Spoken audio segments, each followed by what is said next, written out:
Hey, what's up mga kabolers? Maligayang pagbabalik sa aking channel. Halina't pag-usapan natin ang balitang Golden State Warriors jackpot pa sa trade, 2 superstar tinatrabaho na.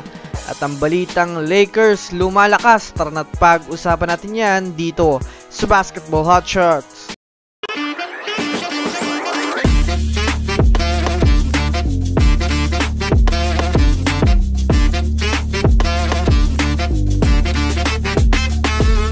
Una nga muna tayong dumako mga kabolers sa balitang lumalakas na nga po mga kabolers ang Los Angeles Lakers.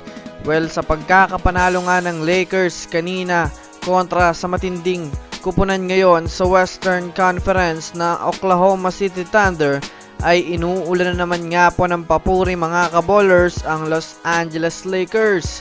Ayon nga sa mga fans, nagkakaroon na nga daw mga kabolers ang Lakers ng chemistry at mas nagagamay na din ni Darvin Ham kung paano niya gagamitin ang kanyang mga players. Alam naman nga po natin mga kabolers ng mga nakaraan ay nakakaranas na ang Lakers ng pagkadismaya sa kanilang team. Ito ay dahil na rin naman mga kabolers sa bukod sa nakaranas sila ng sunod-sunod na pagkatalo ay dumating na rin sila sa puntong nawawalan na sila ng tiwala sa kanilang head coach. Pero sa ngayon nga po mga kabolers, sa naging laban nila sa Oklahoma City Thunder ay dito na nga po nagsisimulang pakitaan ng Lakers ang mga fans na matinding rotation. Nagagampanan na nga ng mga role players ang kanilang role sa laro at mas umangat ang kumpiyansa nila sa kanilang mga sarili, kaya asahan na natin mga kabolers kapag nagtuloy-tuloy ito ay dediretso na nga sila sa magandang takbo ngayong regular season.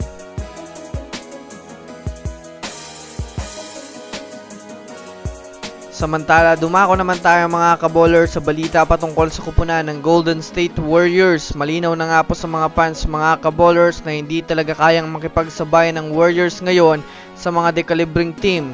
In short mga kabolers, mahina ang kanilang lineup ngayong season. Kaya nagpahayag na nga po mga kabolers ang kanilang general manager na si Mike Dunleavy Jr. na kailangan na nga nilang gumawa ng move sa kanilang team sa mga susunod na linggo. Pinakamatunog nga pong player na maaaring tinatarget na ng Warriors ay itong si Nikola Vucevic.